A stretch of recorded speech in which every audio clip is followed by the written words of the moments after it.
সন্দেহের বশে মানুষের জীবন খাড় হয়ে যায়।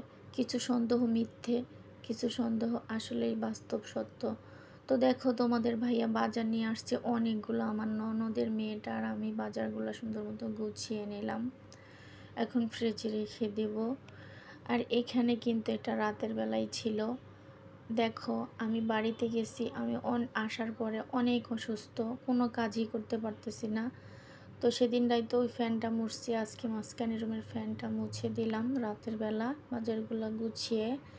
আর এখন সকালবেলা ভিডিওটা শুরু করলাম। দেখো, নিরামিষ রান্না করতেছি আর ভাত বসিয়ে দিয়েছি। আর এখানে আজকে কয়েক জাতের মাছ আছে, দুইটা ট্যাংরা মাছ, একটা ইলিশ মাছ, একটা রিডা মাছ। তো সবগুলো মাছ একসাথে নিয়ে নিয়েছি রান্না করতে। কেমন হবে স্বাদ আল্লাহই জানে, কারণ সব মাছই অল্প অল্প, তো একটা আলাদা করে রান্না করলে হবে না, তাই সবগুলো একসাথে রান্না করে নিচ্ছে। তো এই রান্নাটা কিন্তু আমার ননদ করতেছে, বড় ননদ। তো আমি আজকে কিছুদিন হলো কোনো রান্নাই করতে পারতেছি না, কারণ আমার শরীরটা এত অসুস্থ, এত জ্বর, যেমন জ্বর তেমনই শরীর ব্যথা। আর আমার ছোট মেয়েটাও অনেক অসুস্থ। তো আলহামদুলিল্লাহ আমার হাজব্যান্ড আর আমার ছেলেটা ভালো আছে, শুধু আমরা মা মেয়ে অসুস্থ হয়ে গেছি। তো এখানে দেখো রান্না শেষ, টেবিলে রান্নাটা গুছিয়ে রেখে দিলাম। নিরামিষ ভাজি আর মাছ ভুনা। তোমাদের ভাইয়ের জন্য ছোট পাতিল দিয়ে ভাত রান্না করি, আমাদের জন্য বড় পাতিল দিয়ে, কারণ ওনার তো ডায়াবেটিস, তাই উনি দেশের চাইলের ভাত খায়। তো তারপরে আমি সব কিছু করে এখন চুলার পাটটা সুন্দর মতো পরিষ্কার করে নিলাম। এখানে আবার জায়গায় রেখে দিয়ে, তো দেখো এখানে আমার ননদ, আমি কাপড়গুলো ভিজিয়ে দিচ্ছি, কারণ এই খাতাটা আমি 16 গজ কাপড় দিয়ে সেলাই করে নিয়েছি 1000 টাকা দিয়ে একজনকে। আর আর্টিস্টগুলো আমরা নিজেরাই করে দিয়েছি, ফুল আর্ট আর এই দাগগুলো দিয়ে দিয়েছি। তো সম্পূর্ণ কিছু করে দিয়ে শুধু সেলাইটা 1000 টাকা নিয়েছে। আর বানানো, টাক দেওয়া, ফুল আর্ট করা, তারপরে আঁকামাকা সব কিছুই আমরা করে নিয়েছি আর কি।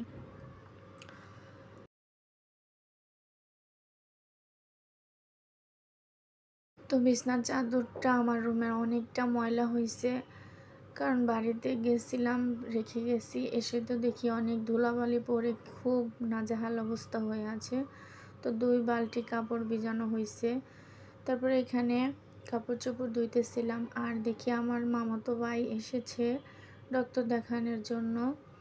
তো ওর জন্য এখন মাছ রান্না করব আর গরুর মাংস ভুনা।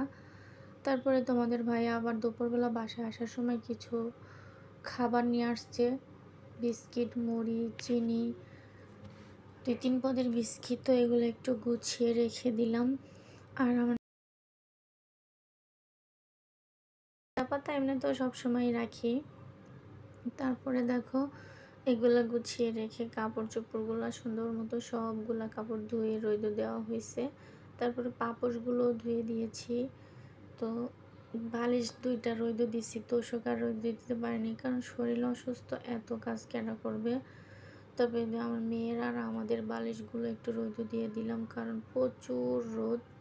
আর পাপোশগুলো সুন্দর করে এখানে লেড়ে দিলাম, দিয়ে তারপরে এখন তোমাদের ভাই তো গোসল করে খাওয়া দাওয়া করে নিয়েছি। তো ওনাকে একটু এই তো বিছনা গুছিয়ে দিচ্ছি, উনি এখন ঘুমাবে। তো আমার সাথে আজকে আল্লাহর কি রহমত, মানে বালিশের কাবার লাগিয়ে নিচ্ছে একসাথে, যে তাড়াতাড়ি লাগিয়ে দাও আমি ঘুমাবো। তো এই সাদা চাদরটা যখন রুমের ভিতরে বিছাই, তখন রুমের ভিতরে এত সুন্দর একটা লাইটিং হয়, দেখতে আসলে খুবই ভালো লাগে, চমৎকার।